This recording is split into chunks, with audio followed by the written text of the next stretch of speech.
मेरा नाम दीक्षा है और आज मैं आपको अपनी आपबीती सुनाने जा रही हूँ, जिसकी वजह से मेरी बहन की ज़िंदगी बर्बाद हो गई। मुझे आज भी अच्छे से याद है, हम दोनों बहनें 11वीं कक्षा में घर के पास ही गवर्नमेंट स्कूल में पढ़ती थी। उसका नाम बुलबुल था। वैसे बुलबुल मेरी सगी बहन नहीं थी, वो मेरे मामा की बेटी थी। उसके पापा अचानक से ही एक्सीडेंट में चल बसे और फिर बुलबुल की माँ ने भी कुछ साल बाद दूसरी शादी करने का सोच लिया। लड़का अच्छा मिल गया था, बस शर्त थी कि वो बुलबुल को वो कभी नहीं अपनाएगा। बात इतनी बढ़ी कि बहस में बदल गया और बहस में अनबर में रिश्ता मानो टूट ही गया था। पर फिर माँ पापा ने बुलबुल को अपने पास ही रख लिया। सच कहूँ तो कभी ऐसा लगा ही नहीं कि बुलबुल मेरी सगी बहन नहीं है। हम दोनों बहनों की आपस में जमती थी। साथ पढ़ना, खेलना, मस्ती करना, ऐसे ही हंसी खुशी दिन गुजर रहे थे। फिर एक दिन रोज की तरह ही शाम के 4 बजे हमारी स्कूल की छुट्टी हुई। तभी बुलबुल ने कहा, बुलबुल दीदी मैं ज़रा बाथरूम होकर आती हूँ। करीब 15 मिनट हुए लेकिन वो वापस ही नहीं लौटी। पर जैसे जैसे वक्त बढ़ता जा रहा था, मेरी चिंता भी आसमान छूने लगी थी। जब मुझसे रहा नहीं गया तो मैं खुद ही बाथरूम के अंदर चली गई। मैंने बाथरूम के अंदर कदम रखा ही था कि देखा, बाथरूम के फर्श पर पानी नहीं बल्कि खून गिर रहा था, जिससे सारा फर्श खूनम खून हो चुका था। डरे सहमे बुलबुल को आवाज़ लगाते हुए आगे बढ़ती जा रही थी। दीक्षा, बुलबुल कहाँ है तू? बोल बोल, मेरे सामने ही तो गई थी, अचानक से कहाँ जा सकती है? बाथरूम के सारे दरवाजे खुले हुए थे, अंदर कोई नहीं था। तभी मुझे माथे पर कुछ गीला गीला महसूस हुआ। मैंने जब उसे छुआ तो वो किसी का खून था जो ऊपर से मेरे ऊपर गिरा था। इस चक्कर में जब मैंने ऊपर नज़रें दौड़ाई तो मेरे पैरों तले ज़मीन खिसक गई। मेरे सिर के ठीक ऊपर बुलबुल उल्टा लटकी हुई थी, जो अपनी आंखों में खून लिए मुझे ही देख रही थी। उसके सिर पर चोट का गहरा निशान था, जिससे टपकता हुआ खून पहले मेरे सिर पर गिरा था और अब मेरे चेहरे पर। अचानक मुझे लगा कि बुलबुल एकदम से मेरे ऊपर ही आ गिरी।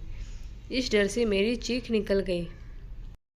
डर के मारे बाथरूम से बाहर जाने को हुई थी। मैंने देखा बुलबुल ठीक मेरी आंखों के सामने दरवाजे पर ही खड़ी थी। बुलबुल दीदी, आप डर क्यों रही हो? मैं आपकी बुलबुल, चलो घर चलते हैं, शाम हो गई। माँ पक्का गुस्सा करेगी। बुलबुल की बातें सुन मुझे एक पल को ऐसा महसूस हुआ जैसे उसके कंधे पर कोई बूढ़ी औरत बैठी हुई थी, जिसकी एक आंख फटी हुई है और उसका सिर कटा हुआ था, जिसमें से कीड़े निकल रहे थे। मैंने नज़र भर बुलबुल के ऊपर बैठी बूढ़ी औरत को देखा। फिर अगले ही पल बुलबुल की आंखों से और माथे से खून गिर रहा था। उसके पैर उल्टे हो चुके थे। वह उल्टे पैरों से ही मेरी तरफ चली आ रही थी। तभी पियोन और कुछ टीचर्स वहाँ दौड़े आए। सबके आते ही बुलबुल ठीक हो गई। पियोन, क्या हुआ दीक्षा? तुम चीखी क्यों? पियोन ने आते ही मुझसे पूछा। बुलबुल भी दरवाजे के पीछे खड़ी मुझे देख ही रही थी और मैं उसे। पियोन ने जब मेरे डरे हुए चेहरे को देख मेरी नज़रों का पीछा किया तो उसकी निगाहें बुलबुल पर जा रुकी। जब पियोन की नज़र बुलबुल के माथे पर गई, वो चौंक गया। पियोन, ये क्या हंगामा कर रहे हो तुम दोनों? स्कूल में लड़ाई झगड़ा करने आते हो?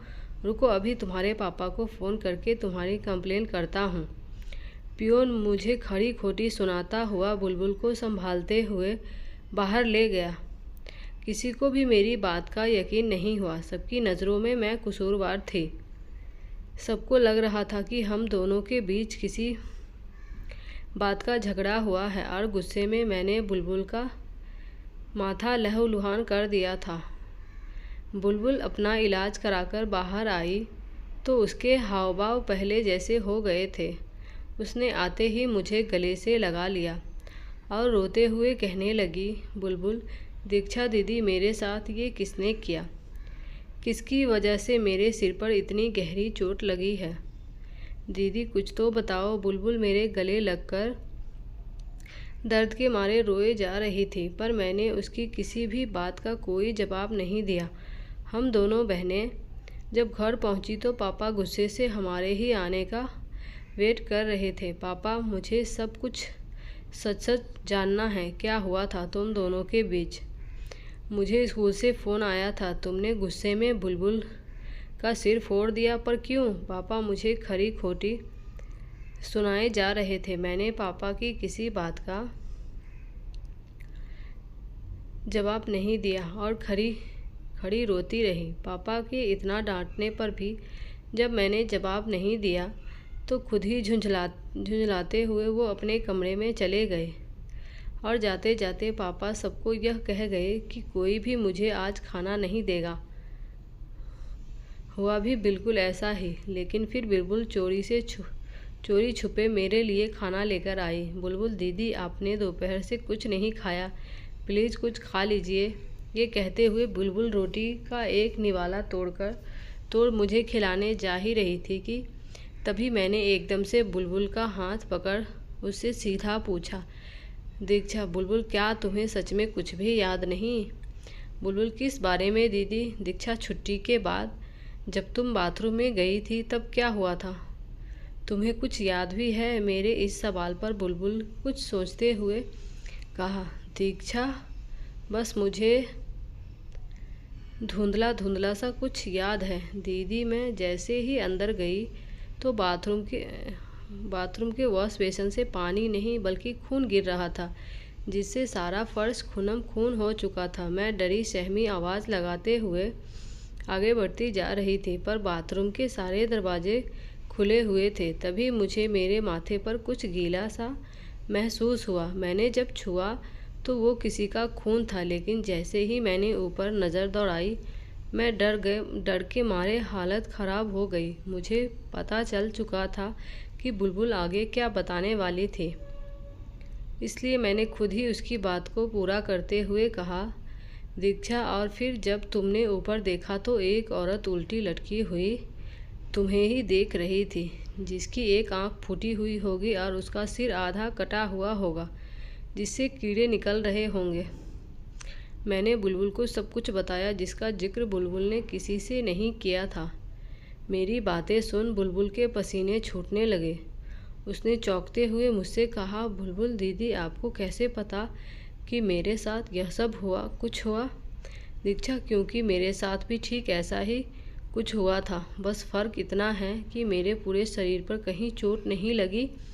फिर तुम्हारे सिर पर इतना गहरा घाव कैसे?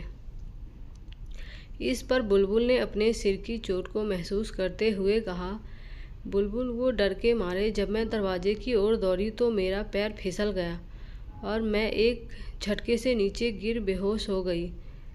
उसके बाद का मुझे कुछ याद नहीं। बुलबुल की बातें सुनने के बाद कई सवालों से मेरा सर फटा जा रहा था। आखिर ऐसा क्या था उस बाथरूम में और वहाँ खून का गिरना, उल्टी लटकी हुई बूढ़ी औरत? मैं सबके बारे में ही सोच रही थी, तभी मैंने देखा कि बुलबुल गहरी नींद में सो चुकी है। शायद दवाइयों ने अपना असर दिखाना शुरू कर दिया था।